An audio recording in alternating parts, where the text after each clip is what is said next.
Welcome to Author. My name is Sven Davison, and today I have a continuation with Sheri Fink, where she'll be talking about her approach as an entrepreneur, having her branding umbrella and placing her books, beauty line, and motivational speaking under that same banner. And take it away. I'm kind of curious about your brand. I mean, as a children's author, because you started as a children's author. Yes. The whimsical world, is that something you sort of came up with later? And then did the look come after that? Or how did this all happen? So with the first book, I had no idea it was going to be a brand. I had no idea it was going to be more than one book. I thought, check the box. I have a #1 best-selling book. Hooray, hooray. Call my mom, you know. But then a month after the book came out, I kept having this idea for the little gnome. And I could see his rosy cheeks. I could see his baby eyes. I could see his yellow hat, like he's in my mind's eye. And I'm like, oh, not now. I'm busy promoting this book, right? So finally, I sat down and I was like, let me just write his story. And then I fell in love with him. And I thought, you know, maybe I'll have a second book.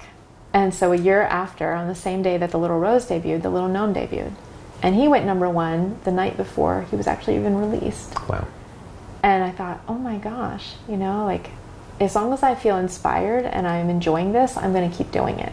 And when right before The Little Gnome was finished illustrating, I thought I should have, that's when Leon approached me about doing the play. I was getting approached about, like, do you want to put them on fabrics? Do you want to put the characters on notebooks? And none of those opportunities were the right fit for me. But I thought, you know, in the corporate world, I would have created a brand for this. I would have a nice brand umbrella with a mission statement that everything underneath that would align to that. So that's exactly what I did. And the first thing I thought of was the whimsical world of Sheri Fink, because I've always been a pink and sparkly kind of unicorn girl, even when I was in hiding in the corporate world. And I thought, you know, that's what I want to create. So did you have outfits that you wore at night after work, or no? You go out to karaoke? No, I had no idea. Actually, I had no idea at the time that I would evolve into the whimsy that I am today. But yeah, so that the book came out. I think it wasn't until, I want to say 2013 when I started being colorful, and that happened serendipitously as well. So I had a friend, and she was into wigs, and she's like, I'm going to get you a wig, and we're going to go to Hollywood. We're going to have the most fun. And we did. We had fun. So I had this turquoise wig, and we went and we decorated cakes, and we went to the movie theater, and we ate pizza in the movie theater, and we were just ridiculous, you know. And I felt, the wigs on? Oh yeah, awesome. The whole day. And she dared me, right? Because I was still kind of self-conscious. Did you try being a different person, or you yourself just with the wig? Oh no, just me. Okay. Yeah, I'm always me. And I'd forget I had it on, right? But I got comfortable with it. And then the next day I had a PBS event, my first one in Southern California. And I playfully asked my Facebook fans, which was a small number at the time, but dedicated. And I said, should I go brunette or Smurfberry blue? And they said Smurfberry blue. And then I was like, no. Am I going to be brave enough to actually do it? You know, what if PBS doesn't like me? What if the kids laugh? What if it's not cool? You know? And then I thought, you know what? I'm a woman of my word. I had so much fun wearing this wig today. It was to the point where when I got home, I called my neighbor and I was like, you need to come over right now. You have to see my hair, you know? And they were freaking out, you know? So I decided I'm going to do it. And I forget that it's even on, but I'm in the restroom washing my hands, take a glance in the mirror, and I'm like, holy cow, I'm fabulous, you know? And people were more excited to see me. More people wanted pictures. More people were asking me, oh, where are you going to be next? And what color is your hair going to be? You know? So it kind of became this fun thing. And I thought, well, maybe I should try on some more wigs. And I did, and I ended up loving it. Did you go back to Hollywood, or did you go to someplace else? No, I've actually, you know, it's funny. I get them from party stores. I order them online. I have some from all over the world. But yeah, it's just what's going to make this experience more magical and memorable and meaningful for me and for my fans. And that's just been kind of an evolution, you know. It's not really intentional. It's just serendipitously happened that way, that I have more fun that way, and so does everybody else. So, and so be it. You got a mermaid tail too. I mean, did you? You know what? Branch out beyond when wigs, I was a little girl, I wanted to be a lot of things. I wanted to be a writer, a mother, a teacher, a mermaid, and a princess. I've achieved 3 of those so far, and mermaid is one of them. I, for years, looked for a mermaid photographer, and I found one in Oceanside, California, and it's so magical. So you go down to the beach, and she takes your measurements, and she makes the tail, and she outfits you in it, and you go onto the beach. And of course I have my own hair and my own everything else, all my other accessories, but she adds to that, and then she does all these beautiful photographs. And I had brought a book for her son. I brought the little seahorse for her son. I was doing this for fun. It wasn't business at all. And I had this book, and she's like, you know what?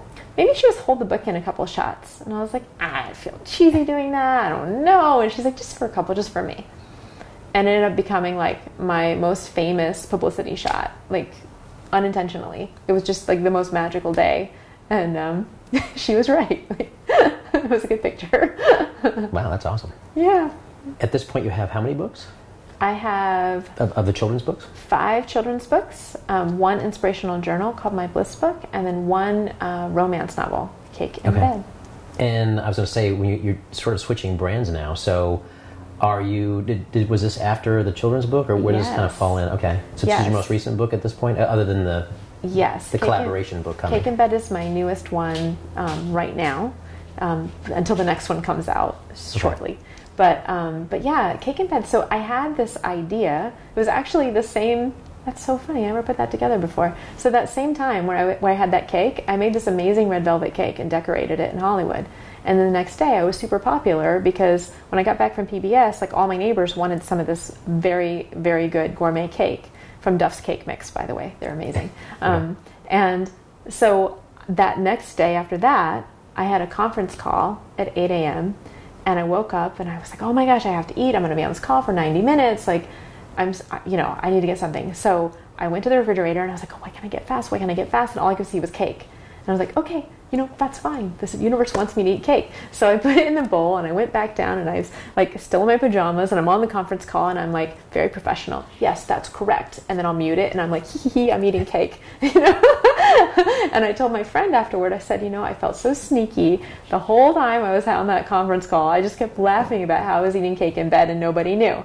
And he said, Cake in Bed. That sounds like a great title for a book or a movie. And I couldn't stop thinking about it. And then I did a search. No one had ever written anything like that. I bought the domain.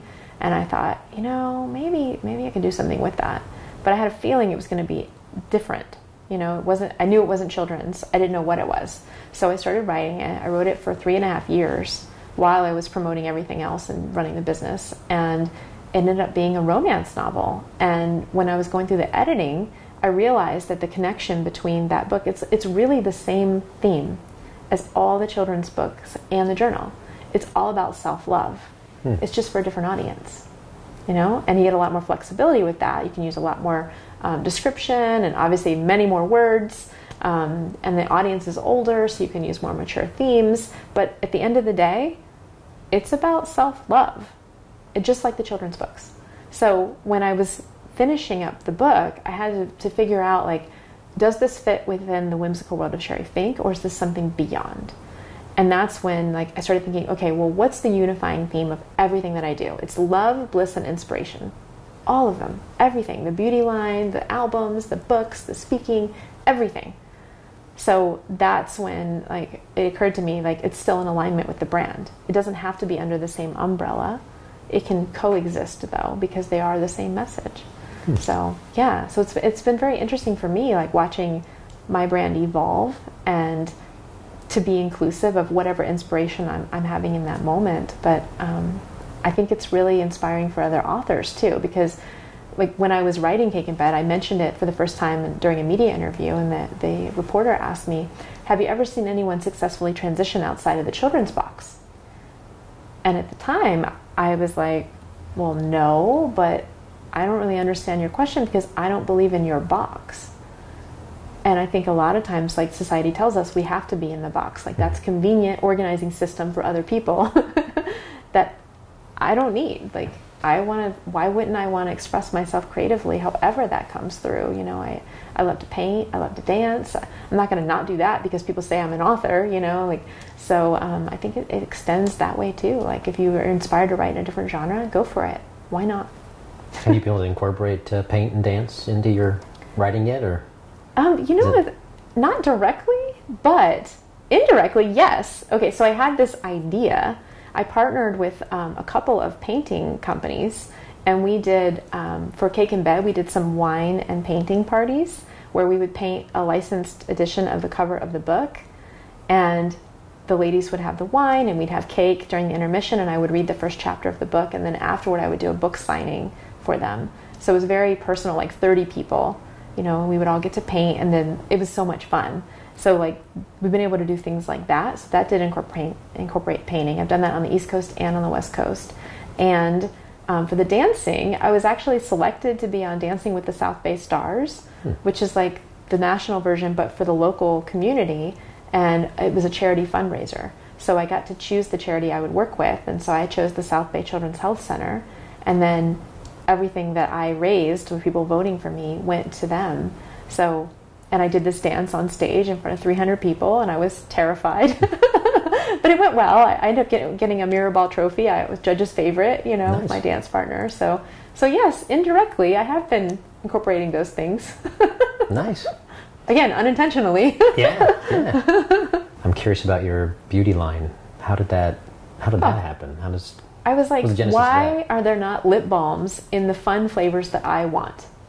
And then I started researching companies, and I saw that you could actually get them made. I thought, how cool would that be? So I ordered like samples of 20 different flavors, and I tested them all, and I found the top 10 that I liked. And I put on Facebook on my fan page, you know, if you were to order flavors, like for your kids, which ones would be their favorite? Ask them and vote. And it was an interactive poll, and they picked the best ones: bubblegum, iced pear, strawberry, and what was it called? Banana, coconut, banana, something like that. Like basically like fruity tropical. And I was like, you know what? I'm going to do it. So I did. I had them made, and they had the characters on the packaging, and they were just so whimsical and fun. And they had SPF 15, and they were all organic ingredients. And like, I just had an idea, and I just wanted to do it, you know? So I did. And does that, I'm kind of curious, do you have to, are you carrying an inventory somewhere? Or is that sort of like they print on demand or put a label on demand? Or It's a very different, so I learned a lot through doing that, because unlike a book, they expire. Oh, so yeah, you can't carry massive inventories, you know, and there's seasonality to it too. And then the shipping model is different, because with a book, if the person orders it in advance enough, they get a discounted shipping rate, right? Because you can ship them within the US media mail. That's not the same with lip balms. Even in the smallest package, you're still paying a minimum price, and that's, you know, it makes the price high. So it's better to sell at events, but you can't sell at outdoor events in the summer because they will melt. So like all kinds of considerations. Did you learn these things the hard way? Or yes, of course. The fun way. I gotcha, yeah. Because I didn't know anyone else that was doing things like this before. Like, I don't know any other authors that do painting parties where you can be a part of their world and interact directly with the author for 3 hours, you know, and get that personal reading. And I don't know anybody else doing things like that, and that's what makes it so exciting.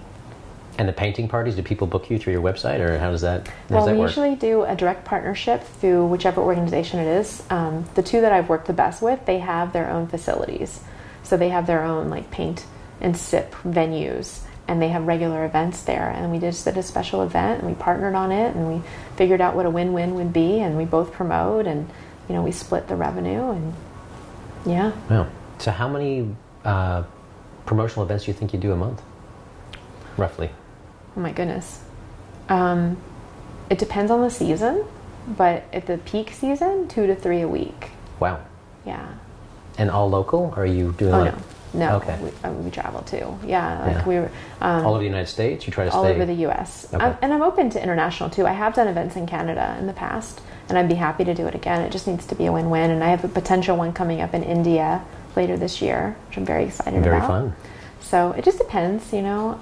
And I always like to add a day of adventure. So when I was in Missouri keynoting the Missouri Writers Guild conference, my fiance and I, we had a whole day where we did like the super fun things in the city, and I love doing that. You know, it's like you do the hard work, and you get the connection with people. You get to like see that spark ignite within them, like where they remember something about themselves, or they realize that they're capable of doing more than they ever thought before. And then you go have fun, like with the person you love. Like, how great is that, right? That's the life. Yes, and then it inspires you creatively to create something new, and you're like, oh, you know, what if this, like that's what I do all the time. I'm like, what if I could do this and that? And then I'm like, why can't I? I'm just going to do it. Yeah. You know? Why not? And so would you say most of your publicity events are writers' conferences, or would you say that's sort of like, I don't know, 25% or what? I'd say that's probably around 25%, at least right now. I do a lot of things that empower women and girls. So a lot of things with the Girl Scouts. I just did a big keynote for them with their Girl Scouts day camp in Yorba Linda a few weeks ago. I do a lot of things like through school visits that my fiance and I do together. We love doing that because then you get to reach like 300, 400 kids at a time. It's so great. When you do a school visit, are you sort of, I picture you in a big gymnasium reading, or what are you doing? Okay. But it's not just reading. So we create a whole interactive program, and it depends on the age, and it depends on what the school wants us to bring and add value for the kids. But typically there's a reading component of it, where I'll read like The Little Rose, for example. That's the most popular one to be read because it does have this powerful personal kindness message. And it's very good for schools that are having bullying issues, which almost all of them are. So we'll go in, we'll tell our story, like how we became writers, we'll read the book, I'll talk about the messages that kids got from the book, and you'd be amazed. Even kindergartners know what bullying is. It's incredible, the insights that they'll share, and like up through 4th grade, they will raise their hand and tell you everything. And then after that, it's a different strategy, you know, because then they worry about what other people think of them. And when you get to 8th grade, nobody raises their hand for anything, you know. So it's just bringing the whimsy to them in a way, and then also like having them have that realization about how they can be not in control of their destiny, but they have impact. You know, they can help a friend who's going through something. Every single one of us can, no matter what our age is. Like, we don't have to stand by and watch someone else suffer. And I think that's the biggest thing, is it's empowering to them. And then, depending on the school, depending on the age, we can talk about how an idea becomes a book. Sometimes we talk about how to take life experiences and create something with that, whether it's a book or a movie or art. It just depends, you know. But that's what's so fun about it, is it's not a cookie cutter. Like, I don't want to do the same speech over and over and over. Like, that's not fun for me. You know, I want to see what that moment is inspiring within me and what kind of questions I'm receiving from the audience, and then go the direction that they most need it to go. Well, it sounds like if you're just yourself, I mean, you know, life will pay you back, so. Yeah, I think it is. And I think one of the greatest things about being the author that I am today is that I've had these opportunities to give back in ways that I would not have had the door open before. Like, I go to the Children's Hospital in Beverly Hills, and I get to go to the pediatric ICU, and I go room to room, and I get to read to the children. This is like, it was an idea that I had, and I work with an organization called the Art of Elysium that makes it possible. And I go room to room, read to them, and then give them the gift of the book. And these are kids who are just come out of surgery, they're getting ready to go in, horrible things have happened to them. Some of them are getting chemo treatments while I'm there. Like, it's intense. Yeah, but they're still kids, and they still want to play, and they still want people to see them as children that, you know, like, and it's so amazing to have that honor to be with them in their moment of need. You know, I love doing things like that. And I couldn't even imagine myself doing that without having the books to walk through the door, you know. It's a delightful underwater adventure featuring my famous character, the Little Seahorse, and it takes kids ages 2 to 8 on a counting adventure under the water. This is the second Little Seahorse book, but it doesn't live independently, so they're all under the Whimsical World of Sheri Fink brand, and there's 5 books already in the series, so this will be the 6th book. It has a surprise ending that is unique from anything that I've ever done in any of my books before, and the wordplay is very fun too. It's like very tongue twisting, so I think the adults or the older siblings who are reading to the young ones are really going to have fun with it too. Please subscribe so my dad can make more videos like this. Thank you.